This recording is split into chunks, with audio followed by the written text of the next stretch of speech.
حقيرة مقيرة غامرة غدوك حدوخة مدوخة غكورة غدوك.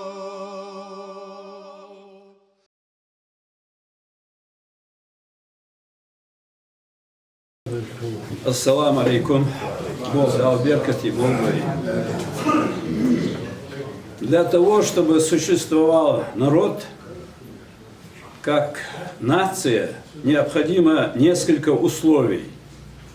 Это обязательно должна быть территория, обязательно должна быть государственность, обязательно должен быть язык. В этом случае народ имеет условия для того, чтобы он сохранялся именно как данный народ. В очень сложной ситуации оказался наш ингушский народ в течение последних, можно сказать, столетий. У нас была очень небольшая численность населения после того, как в IV веке, в XIV веке Тимур Хромой прошелся по землям, где в настоящее время проживают ингуши и чеченцы, очистил полностью эту территорию от этого населения, уничтожил их. И от нас, от тех народов, которые сегодня называют чеченцами и ингушами, остались только те люди, которые проживали в горах. Из этих людей возобновился нынешний ингушский и чеченский народы.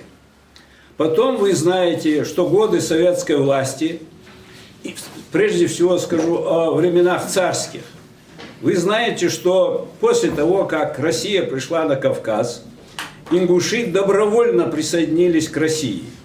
Добровольно присоединились, при том, что абсолютное большинство остальных народов завоевывалось в жестоких сражениях, уничтожая значительное население.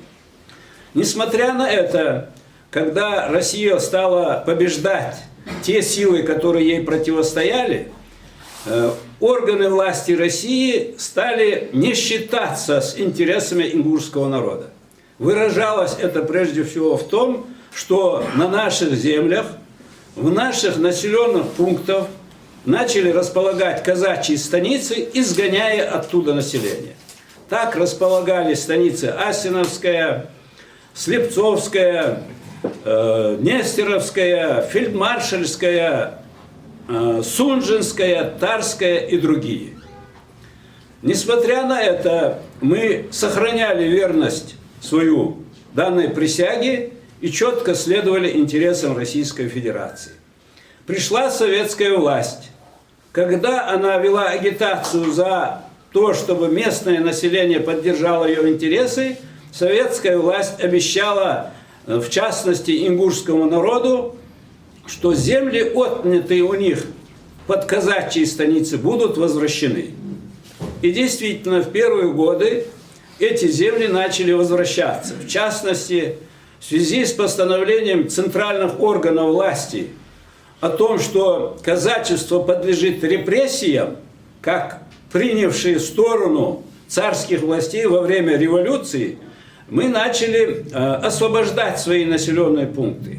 Таким образом, станица Тарская была ликвидирована, никого там не убивали, им было предложено покинуть территорию ингушского села Тарское. Они погрузили все свое имущество и уехали в сторону Пятигорска. Точно такая же ситуация произошла в Эхкиюрте, точно так же произошло и в Фельдмаршальское или наше Алхасте. После этого российские власти одумались и решили так: давайте не будем убирать русское население с территории Северного Кавказа. Было принято постановление, запрещающее изгонять казаков из тех станиц, в которых они проживают. Таким образом, казаки остались в таких населенных пунктах, как Карабулак, Троицкая, Слепцовская, Вознесеновская, Нестеровская, Асиновская и другие. Совместно проживая, мы подошли к периоду 40-х годов. В 1944 году по сфабрикованным основаниям, по заданию фашиста Сталина, ингушские и чеченские народы были репрессированы, поголовно все были выселены в Казахстан и Среднюю Азию. После смерти Сталина изменилась ситуация в Советском Союзе. После доклада Хрущева о культе личности Сталина были приняты соответствующие документы о восстановлении республик, других автономий и возвращении депортированных народов к местам их прежнего проживания. Как вам известно, ингушскому народу не вернули колыбель нашего народа, пригородный район и Владикавказ. По сегодняшний день эта ситуация сохраняется. После восстановления Чечено-Ингушской АСР прошло уже 60 лет, однако до сих пор ингуши, депортированные из пригородного района, не могут вернуться в свои населенные пункты для того, чтобы проживать на своей исконной родине. Сегодня трудно это вообще представить. Я как-то представителям федерального центра сказал, что вы наверняка сегодня вернетесь в свои дома и будете там жить. Но ингушей-то не пускают в свои дома на своей исконной родине. Это в государстве, которое называет себя демократическим правовым государством. Самое страшное, что, видя это все, органы власти Республики Ингушетия никогда принципиально не ставили вопрос о том, чтобы хотя бы разрешить ингушам вернуться на свою родину, в пригородный район. Никогда не ставили вопрос о том, что пригородный район должен быть возвращен в состав Ингушской республики. В итоге, как мы видим, сегодня эта территория находится в Северной Осетии, а граждане ингушской национальности не могут вернуться на свою родину. Вернувшимся туда ингушам создали такие условия, что там невозможно проживать. Связано это с трудоустройством, с другими социальными проблемами, которые они могут решить на равных правах с гражданами другой национальности. Что произошло и что происходит сейчас в вопросе о территориальной реабилитации репрессированных народов? Как вам известно, в начале 90-х годов огромными усилиями ингушского народа, прежде всего, при поддержке других репрессированных народов, удалось добиться принятия закона о реабилитации репрессированных народов.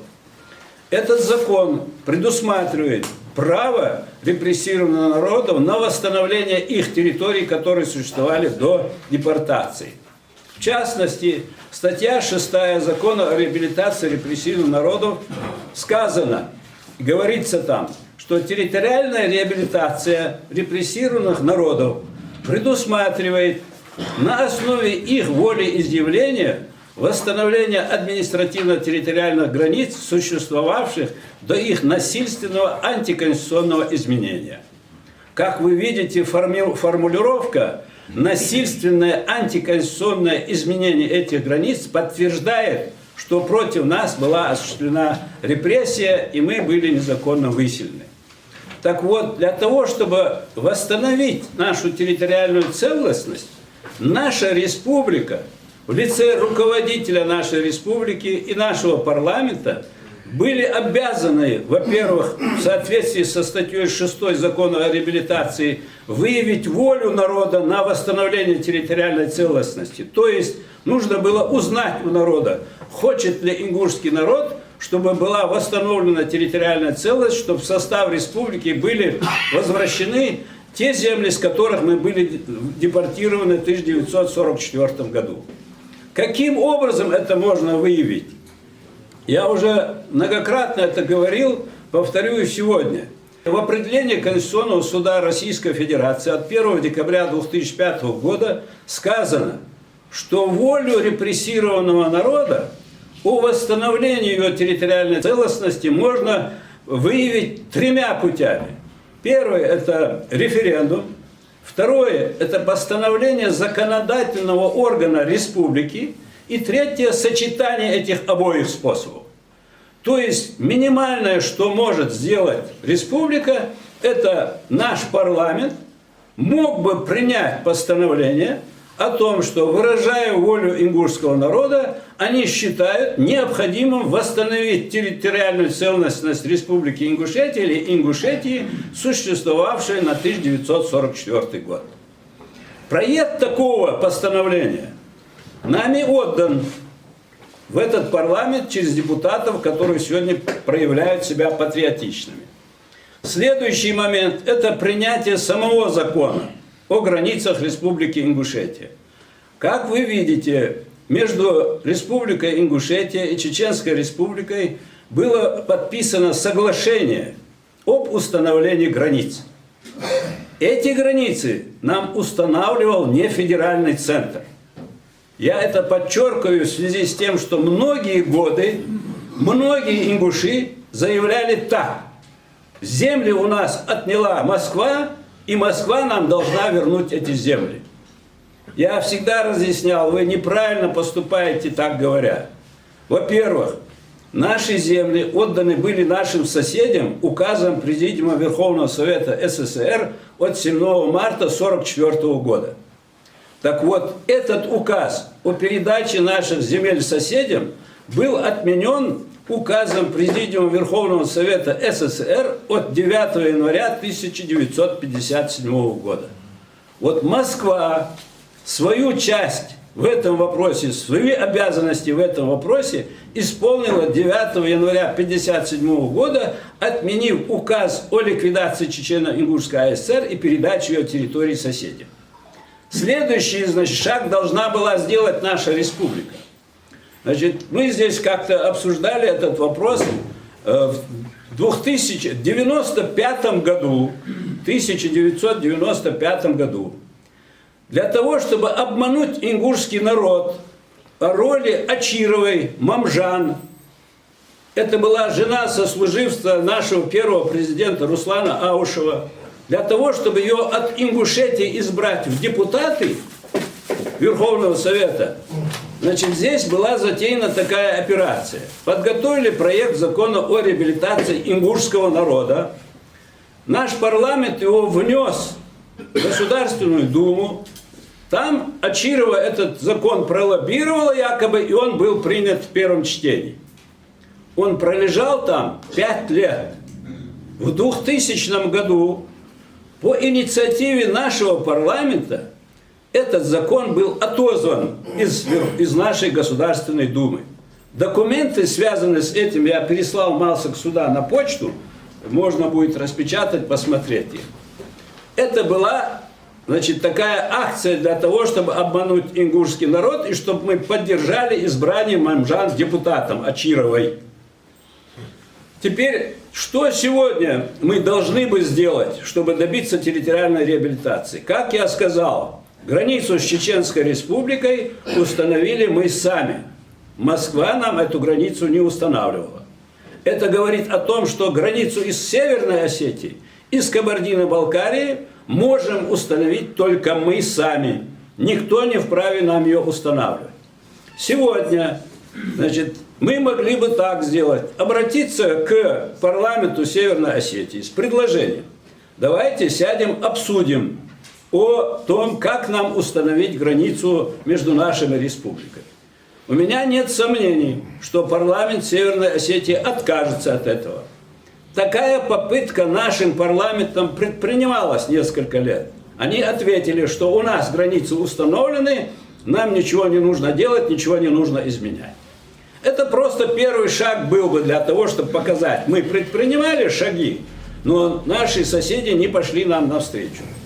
Если, получив этот отказ, нашему парламенту нужно было, как я уже сказал, выявить волю народа, значит, принять хотя бы постановление или провести референдум, что лучше провести референдум, а потом уже принять закон о границе Ингушетии с Республикой Северная Осетия по границам хотя бы 1944 года. Точно так же нам нужно принять закон о границе с Кабардино-Балкарией. У нас была граница с Кабардино-Балкарией, сегодня у нас ее нет. Вот этот Моздокский перешеек был отдан Осетии указами Президиума Верховного Совета РСФСР от марта и апреля 1957 года я поднял архивы. По моей просьбе мне принесли протоколы заседания Президиума Верховного Совета РСФСР 1957 года. Депутат наш был Акинец Джамалдинов, Султан Алгеш-Толцуна. Я просмотрел все эти протоколы, скопировал два этих указа. Это Эзмигай Слатыжиаметик была отдана, и вот этот перешеек Моздокский был тоже отдан. Они, как по своей сути являющиеся репрессивными, признаны практически незаконными. Так вот, нашим законом нам нужно установить границы с Северной Осетией, восстанавливающие их, как они существовали в 1944 году, и с Кабардино-Балкарией, и, естественно, пересмотреть, отменить закон об утверждении соглашения с Чеченской Республикой и установить границы с Чеченской Республикой в соответствии с официальными государственными документами, которые у нас имеются, и они подтверждают, что все земли, которые сегодня вот в 2018 году переданы Чеченской Республике, являются ингушскими землями. Вот такова ситуация с тем, что происходило, происходит настоящее, и что надо бы сделать, чтобы восстановить территориальную целостность Республики Ингушетия. Надо еще отметить, что в Конституции Республики Ингушетия, как вам известно, имеется статья 11, которая предписывает органам власти политическим путем восстановить территориальную целостность республики. Более того, в этой же Конституции нашей республики есть текст присяги главы республики, который он должен принимать, вступая в должность. И там сказано, что глава республики обязуется обеспечивать безопасность нашей республики и ее территориальную целостность. Это конституционные нормы, которые должна была исполнять наша власть, но которая не исполняет из личных соображений ради собственного благополучия. Такое положение, я считаю, недопустимо. Народ должен осознать опасность, которая нависла над нами. Нависла угроза передачи наших земель соседям, ликвидации Ингушской республики как таковой и ликвидации ингушского народа, чтобы снять проблемы пригородного района и других территорий. У меня все, если есть вопросы, я... Вопросы? Да.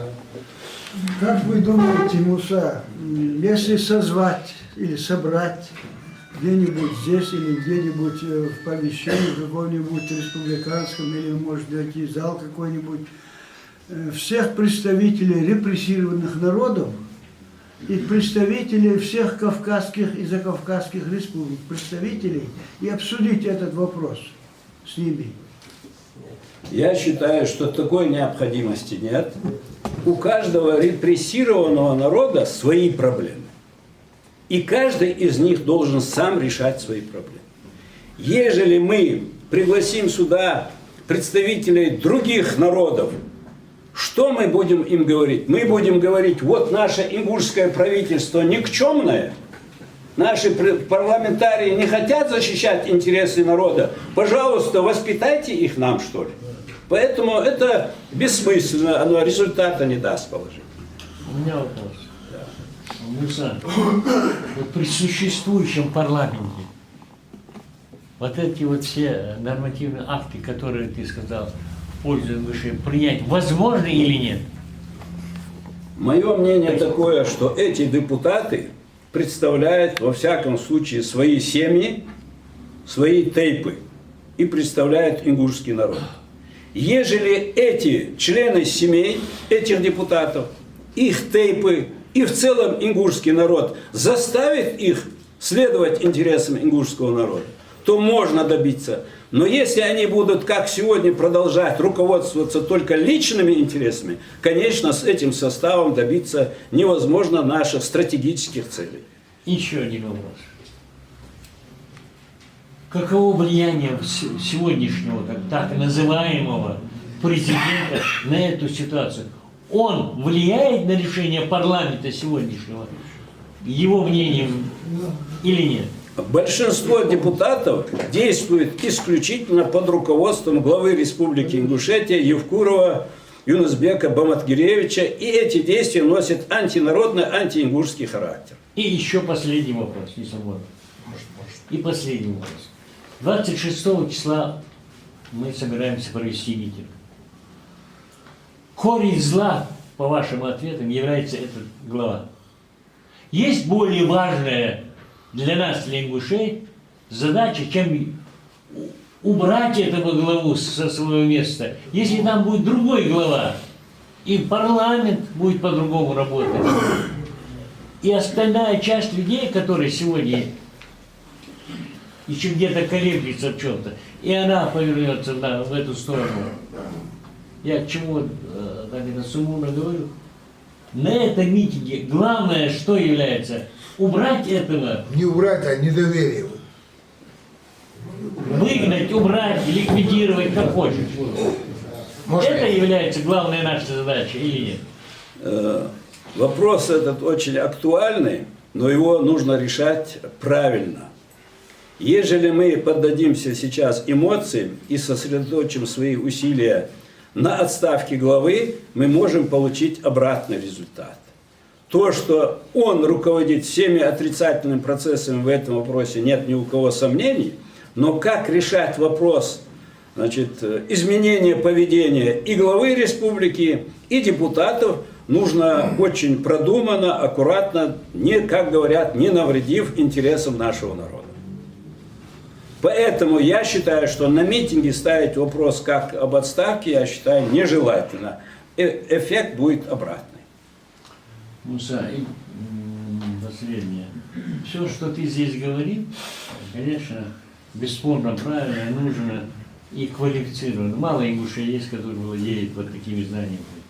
Но с последним ответом. Я, например,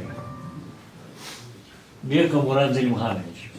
Я считаю, что на этом митинге главное это должна быть отставка этого президента. Потому что если этот президент будет там сидеть, мы никогда не добьемся от парламента положительных результатов. Он всегда найдет замену тем, кто уйдет со своей среды. А поле деятельности у власти больше, чем у нас, у него, у тебя, у меня. Вот здесь я считаю, что главное это отставка этого президента. Потому что этот вопрос очень актуальный, как ты сказал. И он станет на повестку этого совета тейпов. Опередил эти события. Мое мнение такое. А со всем остальным нет вопросов. Молодец, Муса. Я по пригородному району, есть ли у нас смысл подготовить документы? Международный суд, который юрисдикция распространяется на РПФ.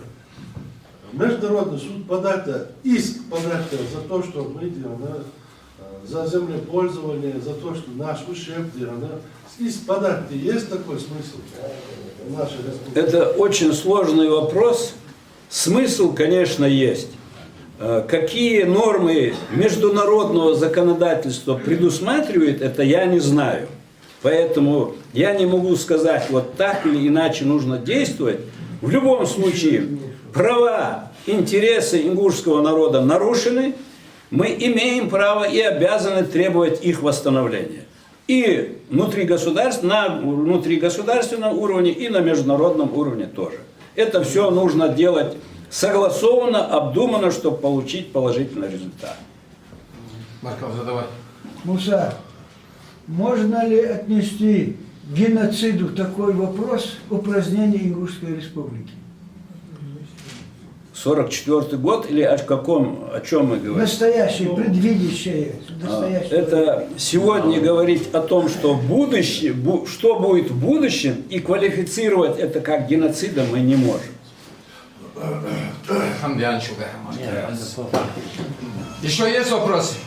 Да, Предложение есть, очень хороший доклад был, очень хороший, но некоторые вопросы там, они такие, как бы переходят на ответственность какую-то. Надо, мне кажется, там вырезать, убрать вопросы, хорошие вопросы поставить, а другие надо оставить это для внутреннего пользования, чтобы не выставлять это все. Потому что есть вещи некоторые такие, которые как бы... Все, я понял, мысль понята.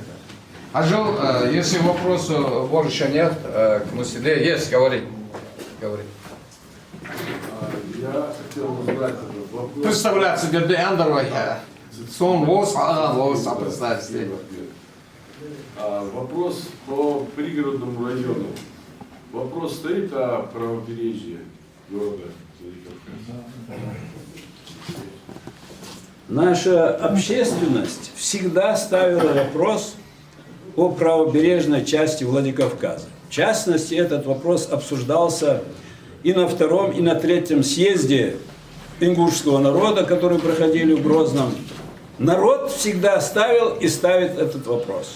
Однако органы власти еще в 1993 году отказались от размещения столицы в правобережной части города Владикавказа.